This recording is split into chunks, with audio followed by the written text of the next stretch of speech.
क्या आपने न्यूज सुनी? एप्पल के सीईओ टिम कुक ने एक ऐसी बात बोली जो हेडलाइन बन गई। उन्होंने कहा, most of iPhones sold in US will be soon made in India. इस बात का महत्व समझ रहे हैं आप कि बहुत सारे फोन जो यूएस में बिकते हैं अब वो कहां बनेंगे? इंडिया में मैन्युफैक्चर होंगे। पर क्वेश्चन ये आता है कि व्हाई एप्पल चोज इंडिया, और इसका मतलब क्या है इंडिया के लिए, क्या महत्व है इसका इंडिया के लिए, इकोनॉमी, जॉब्स और ग्लोबल ट्रेड पर इसका क्या इंपैक्ट होगा। चलिए अब हम स्टेप बाय स्टेप इस डील को समझते हैं। एक CNBC इंटरव्यू में टिम कुक ने रिवील किया कि लास्ट क्वार्टर में यूएस में जितने भी आईफोन बिके उनमें से आधे से ज्यादा इंडिया में असेंबल हुए थे। आप समझ रहे हो? आधे से ज्यादा इंडिया में असेंबल हुए थे। अगर आप पास्ट में जाएं तो सभी को पता है कि यूएस की मोस्ट ऑफ कंपनीज का जो सप्लाई चेन का पावर सेंटर वो कहाँ था? वो चाइना में था। तो ये क्या दिखा रहा है? ये दिखा रहा है कि कंपनीज का सप्लाई चेन का जो पावर सेंटर है वो चेंज हो रहा है। कहां? चाइना से इंडिया। और 2026 तक एप्पल का प्लान है कि 80% से ज्यादा यूएस बाउंड आईफोन मतलब जो आईफोन यूएस में बिकेंगे वो इंडिया में बनाए जाएं। कहां बने वो? इंडिया में बने। इसका एक रीजन ट्रम्प ईरा का जो टैरिफ है चाइना पर वो भी है। देखिए, ट्रम्प ने चाइना पर 145% का टैरिफ लगाया है। तो ऑब्वियसली कोई भी कंपनी अपनी कॉस्ट का 145% टैरिफ में नहीं देना चाहेगी। वो क्या करेगी? वो अपना सेंटर ही, मैन्युफैक्चरिंग हब ही मूव कर देंगे।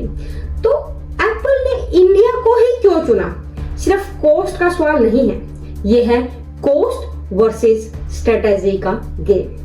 अगर आप स्टिल देखें, इंडिया में जो प्रोडक्शन है वो चाइना से 5 से 10% ज्यादा अभी भी महंगा है। पर जैसे मैंने बोला, यूएस और चाइना में ट्रेड टेंशन है। Obviously Trump doesn't like China at all. उसने सारी कंट्रीज पे से टैरिफ हटा दिया, बट बोला चाइना पर तो मैं रखूंगा ही रखूंगा। बट इंडिया और यूएस का ट्रेड रिलेशनशिप जो है वो बहुत स्टेबल है। इंडिया पर सिर्फ 10% का टैरिफ है। अब एप्पल जैसी कंपनी 145% का टैरिफ क्यों देगी? क्योंकि वो इसे चाइना में मैन्युफैक्चर कर रहे हैं। तो बोलेगा कि मैं चाइना में क्यों मैन्युफैक्चर करूं जिसमें मुझे 145% 1.5 गुना, अगर मुझे उसकी कीमत 100 रुपए पड़ती है तो 150 रुपए मुझे उस पर टैरिफ देना पड़ेगा। मैं ऐसा क्यों करूं? तो यही कारण है कि एप्पल ने अपना जो सप्लाई चेन का पावर सेंटर था उसको चाइना से मूव करने का प्लान कर लिया है। अब अगर आप देखें, एप्पल ने लास्ट ईयर इंडिया में 22 billion, I am talking about USD dollar, 22 billion worth के आईफोन असेंबल किए, जो कि उससे पिछले साल से कितना 60% हायर था। और उनका 2026 तक का टारगेट है कि जो भी जितने भी वो पूरे दुनिया में बेचेंगे उसका 32% वो इंडिया से इधर असेंबल हो या मैन्युफैक्चर। आज के टाइम में अराउंड पूरी दुनिया में जितने आईफोन बिकते हैं उनका 12 से 14% ही इंडिया में असेंबल होता है। तो जब अपॉर्चुनिटी इतनी बड़ी हो तो obviously big player also enter into electronic market. तो अगर आपने सुना हो कि टाटा ग्रुप ने भी जो है इस इलेक्ट्रॉनिक्स मार्केट में अपनी एंट्री कर ली। हैव यू हर्ड अबाउट होशियार प्लांट? उन्होंने एक अपना पूरा प्लांट बनाया है, सेमीकंडक्टर चिप, फोन असेंबलिंग, ये सब करके जो है टाटा न्यू फॉक्सकॉन बनने की राह पर है। और 2025 तक जो इंडिया का आउटपुट है वो कितना हो जाएगा? 25 to 30 मिलियन यूनिट तक हो सकता है। आप समझ रहे हो? 25 to 30 यानी 2.5 से 3 करोड़ आईफोन इंडिया में असेंबल या मैन्युफैक्चर हो सकते हैं। बात है, ये सब तो हो गया। अब इस बदलाव का जो ये चेंज हो रहा है, इसका सबसे बड़ा फायदा किसको होगा? Of course as we said, जो फोकस में है कौन सी कंट्री है, वो इंडिया में है, इंडिया है। तो अगर चाइना से हटकर जो सबसे पहले कंट्री लोगों के दिमाग में आती है वो क्या है, वो है इंडिया। तो आज के टाइम पर इंडिया के इलेक्ट्रॉनिक सेक्टर की अगर हम बात करें तो वहां पे 2.5 मिलियन, अराउंड 25 लाख लोग काम करते हैं। अब अगर एप्पल सप्लायर का एक्सपेंशन हो तो ये नंबर 4 गुना हो सकता है।